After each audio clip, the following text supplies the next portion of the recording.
Here's how to get Umbra, the highest damage sword in Oblivion at level 1. I'm going to show you two different methods of killing the character Umbra to get her sword and armour that reliably work, before discussing the advantages and disadvantages of adding Umbra's armour and weapon to your build. First, travel to Vindicel. It's easily reached by travelling out of the Imperial City and walking around the lake until you find the ruins. Next, enter the ruins and take care of a few rats and mud crabs that you find within, or just run past them if you're on max difficulty. Watch out for this trap in the floor, be sure to walk around it. After a couple of minutes, you will reach this room where you can see Umbra in the distance. Pull Umbra with a sneak attack from your bow. The one you get from the tutorial works perfectly fine. You should see the sneak attack message appear in the corner of the screen. On max difficulty, Umbra will kill you in one hit, so now you need to turn around and run all the way back out through the dungeon. Once again, watch out for the spike trap in the floor. Once you exit the dungeon, you now need to pull Umbra all the way back to the Imperial City, so you will basically run the same way you used to get here, just in the opposite direction. You may want to look behind you as you run to check if Umbra is following you, but running backwards does slow you down in this game and you don't want to get hit, so be very careful. Our goal here is to pull her back to the Imperial City, then the guards will see her attacking you and they will intervene and kill her for you.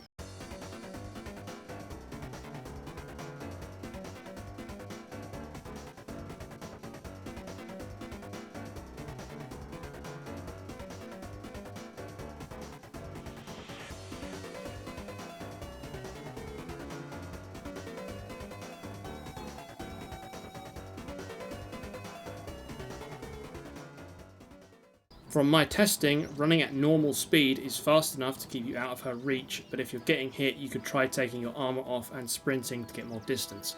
I didn't have any issues with this though. The one time you do need to be careful is when you're nearly at the city and you're at the bottom of this steep hill. Hills slow down your movement speed in Oblivion by quite a lot, meaning there's a real risk Umbra can hit you here. The solution is just to make sure you have a full fatigue bar as you're crossing the bridge and then sprint up the hill when you get to it so Umbra can't catch you. Umbra is very strong, so she will probably kill the first guard here, so once he goes down, then click on the gates to enter the city. Umbra will follow you, just run around and make sure you aggro enough Imperial guards so they eventually take her down. Umbra is really strong, so it will take a decent number of them to defeat her, but she will eventually go down.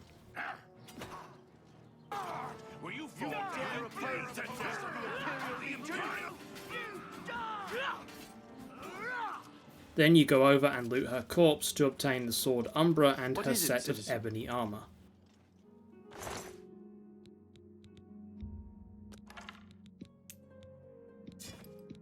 Sometimes this method may not work. During my testing, occasionally I would make it back to the city and get a bounty of 40 out of nowhere. I think this occurs if you hit Umbra without it being a sneak attack. You accumulate 40 bounty for attacking her even though there's no one else around to witness it. From my tests, it seems like as long as you use a bow and land a sneak attack, it works. Just make sure you see this message in the corner of your screen to confirm that you got a sneak attack. If you can't get this method to work or you want to do it a different way, there is another way that requires a bit of setup but is still doable at level 1 on max difficulty. We need an item called Fin Gleam for this method.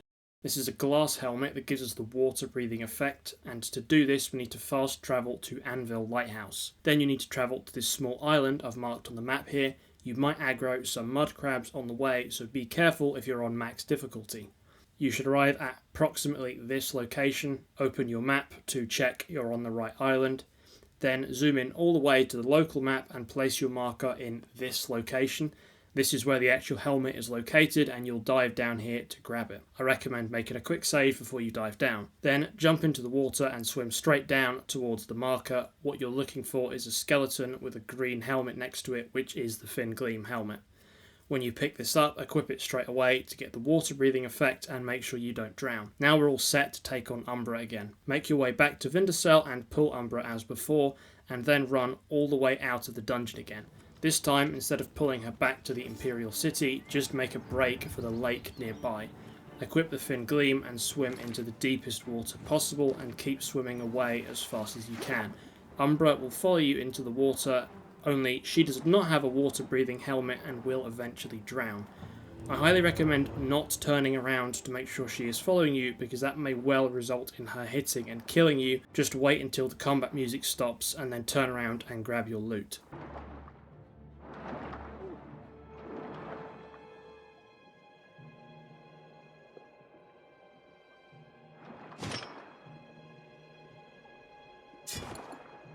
So using one of these two methods, we now have Umbra's sword and armour, so let's talk about it. The sword Umbra has 28 base damage, which is 4 more than a Daedric sword, making it a very high base damage weapon.